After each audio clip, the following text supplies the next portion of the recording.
What is going on, Holotable Heroes, and welcome back to another Galaxy of Heroes video with me, your boy Scribe, sat here once again in my wonderful stream room. It is goddamn good to be back. It's the weekend, and I know what you love to have on the weekend. That's nice, easy, concise, beautiful guides to your galactically challenged issues. Let's roll it. Here we are, ladies and gentlemen. We are visiting Navarro today, and we're facing off against the Imperial Troopers. That's right, we have got an OG Gideon lead with the likes of Piet, the likes of Iden Versio, Stormtrooper, Death Trooper, all that good business, and we need to win, just like every day.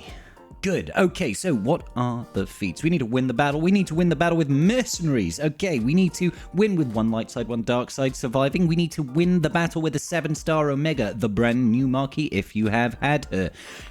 If not, we are going to go back. We're going to get it on the earlier tiers. Don't you worry about that. And those of you that have got the episode pass, you've wailed away on that pass. You're going to gain yourself some additional points just by beating the challenge.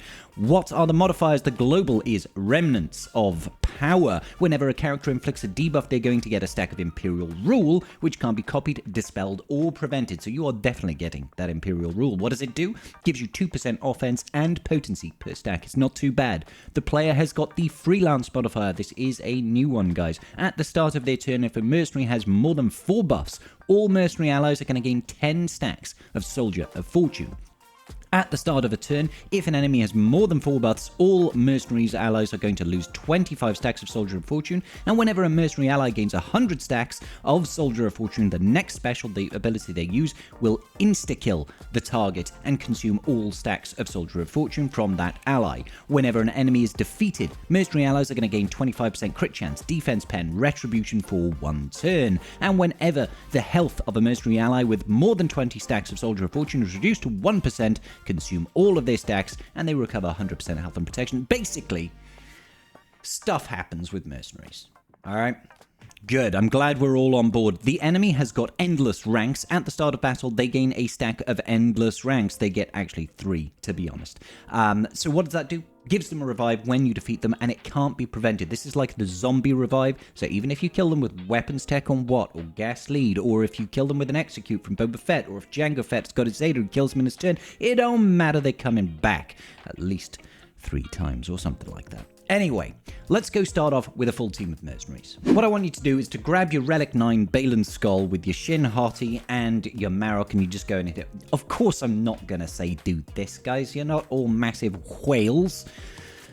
But don't worry, you don't need him. You don't need him at all. We're going to do it with BAM lead, okay? Now, people that I like to use with BAM is Dash Rendar, the synergy between his second special, that big AoE that does an AoE daze and all that sort of good business, and BAM's Whistling Birds is Pucker, mate. I'm going to use Fennec because I like her. She's cool. We need light side, dark side as well, so we're going to roll with that. Who else is good for this slot? I would say someone along the lines of Jango Fett over here. Jango Fett is a fantastic character.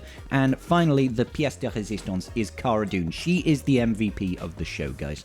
And that's because she can do AoE stuns on that second special, that first special over here. Cara Dune gains potency up 1 turn, deal damage to all enemy, removes 50% of their turn meter. Empire enemies, they're stunned for 1 turn. That's what I like to see. Alright, let's roll it. So you can also do this with a Jango Fett lead. I actually just find a BAM lead is easier. Now you want to save this AoE from Dash until BAM's gone into Whistling Birds. Let's see if we can stun Piet. Wonderful, got a stun on Piet. And here we go. Cara Dune, look at those stuns, baby. Look at those stuns. We're just going to start burning with Jango Fett, get those burnings on. I'm going to use the kick with Fennec on Stormtrooper because he is the tankiest person, and we want to put Armor Shred on the tankiest person. And then straight down, Whistling Birds. Big AoEs, bop, bop, bop, AoE dazes, defense down, all that good jazz. And I'm going to focus on Death Trooper because I think he is the, he's the squishiest of the lot. So let's just focus all of our damage over there. We've got 20 stacks of Whistling Birds coming in hot on Death Trooper's noggin. Down he goes. Of course, they do revive once, guys, and they've got another 2 stacks over here. So AoE from Cara Dune. Oh, look at that. Almost all stuns. Let's see. I think if we stun Piet right now, he's just going to die, and I don't want that. So let's just focus on Death Trooper. Pew, pew. Lovely job there, Jango, coming in clutch. Let's once again go focus back on the Stormtrooper. We want the Stormtrooper to eat all the armor shreds. Looks like Piet has bit the dust. Can we get some stuns? AoE see, Cara Dune is just phenomenal in this team. Anytime you go up against Mercenaries, I already should have saved that stun. Anytime, sorry, you go up against Imperial Troopers, you got Cara Dune, you're going to have a whale of a time, baby. You're going to do... Oh my god, have we actually just gotten rid of that Stormtrooper as well? He did not last long. I could totally relate. Alright, looks like we are just about to wrap it up here. We could probably put this on full auto at this point. Look, absolutely nobody died. Nobody died on our side of the field, and we are looking pretty. Let's just get rid of Piet. Yeah, didn't like Piet very much anyway. I mean, oh my god, we must have had that 100 stacks of Soldier of Fortune kicking off there. Insta-kills coming in absolute hot.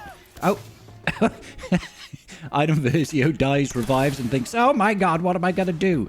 And then Dash just sort of blows up in her face. It's been known to happen. That will get you full Mercenaries, light side, dark side, absolutely puckered. Now, moment of public service announcement right now. Do not forget you need to use your Omega. If you've only got it 3 stars, I believe you can go in at tier 2. I think mine is 5 stars, I want to say. So I think I can go in at tier 6 over here. Is that right? Yeah, I can totally count. I can totally count. So what am I going to do? Basically, what you want to do is take in your highest level team possible, your strongest team. Now, I'm not going to take in my strongest team, but I am going to take in Hut Cartel. The reason I'm using Hut Cartel here is not because they're particularly good. They are, obviously, they're a great team. But because this will also satisfy things like light side, dark side, okay? So we're just going to get Omega, the Fugitive, not the R9 Justin Bieber looking Omega. No, not her. We're getting, you know, the Draco Malfoy looking Omega instead. She is the new marquee. So take this in at whatever tier that aligns to your star of your Omega. 3 star, you go in at tier 2. 4 star, you can go in at tier 4. 5 star, you can go in at tier 6. And so on and so forth. And just go in with your best team, hit auto. If you've got a higher star Omega, it's probably a little bit more difficult, but I can't really demonstrate that. I'm sure you could just go in with whatever really strong Galactic Legends you have, or anything like that. I also imagine that Adrad does very well against this team, simply because he's going to stop all of that turn meter gains from their team. Not that they gain any turn meter, but he is going to constantly daze them. Cara Dune, as you've seen, is absolutely fantastic. And there you go, we got the extras from Omega. Now... let's give some other options for light side and dark side victories. So for light side, dark side, we're going to go in with the Darth Revan lead here with Hermit Yoda in the 5th slot just to get that light side, dark side synergy going. Now, Darth Revan is just still a fantastic team, to be honest. We've got a lot of control with the fear, and after that, all we're really looking to do is try and trigger the 50% health threshold to get Deathmark out there, and that's not because Deathmark will prevent the revives, it's actually just because with Deathmark, we will kill the enemy just that little bit quicker. So let's get rolling on that. See if we can trigger it. We're nearly there, actually.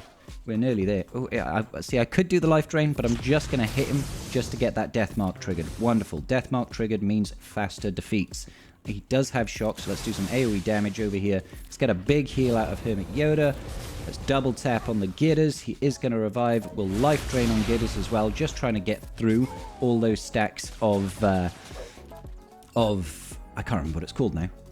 What is it called? Endless ranks. We got there eventually. And we can just keep controlling the enemy team with Darth Revan and Bastila with their AoE fears. That is the way that we're going to do things. Oop, you don't be so mean to me.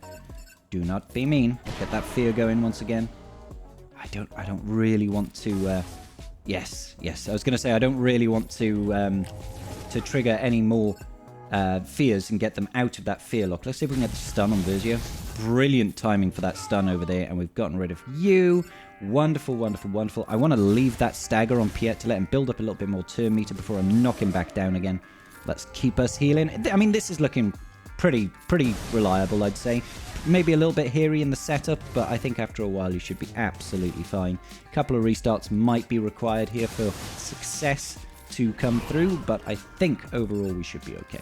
Let's just throw stuff at Piet. I kind of want to get rid of Piet. I don't like his face. His face is not the prettiest. He got choked. So, yep. Get rid of that. Get rid of you. I mean, this works rather well. Obviously, your Galactic Legends are going to be the better option. If you've got JML, throw in Watt, for example, getting some strong Jedi, all that good business. Hut Cartel will do it very, very easily, and all that good stuff. All right, guys, I think this has been proven. This Galactic Challenge has been debunked. It is fake news, baby.